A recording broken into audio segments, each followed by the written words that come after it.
मुअज़्ज़ज़ ख़वातीन व हज़रात, हर मुल्क में ऐसे सियासतदान होते हैं जो बिकते हैं और ऐसे बिजनेसमैन होते हैं जो सियासतदानों को ख़रीदते हैं। इब्राहिम लिंकन के पास एक दफ़ा एक ऐसा सियासतदान आया जो सबको ख़रीद लेता था, बहुत अमीर था, तो लेकिन ज़ाहिर है मोतबर था।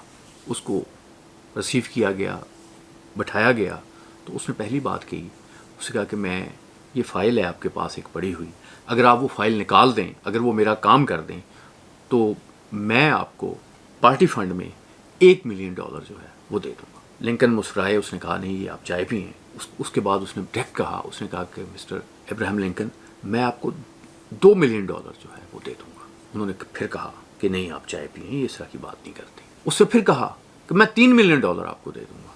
फिर लिंकन ने उससे थोड़ा सा नज़रअंदाज किया, उसने कहा $4 मिलियन दे दूँगा। $5 मिलियन की जब उसने आवाज़ बयान की तो इब्राहिम लिंकन उठ के खड़े हो गए और उसको डांटा और निकाल दिया। कोई 1 साल बाद दोनों की मुलाकात होती है तो वो शख्स जो है वो लिंकन के पास आता है और कहता है कि 1 साल से मैं परेशान हूँ आपके एक रवैये से, कि अगर आपने रिश्वत की वजह से मुझे डांटना था, मेरी बेइज्जत करनी थी, तो मैंने तो जब आपको $1 मिलियन किया था, कहा था, तो आपको उसी वक्त जो है वो मुझे निकाल देना चाहिए था। आपने $5 मिलियन का इंतज़ार क्यों किया? इस पर लिंकन मुस्कुराए और कहने लगे, देखो, हर शख्स की एक कीमत होती है और मुझे ख़तरा पैदा हो गया था कि तुम मेरी कीमत के करीब पहुँच गए हो।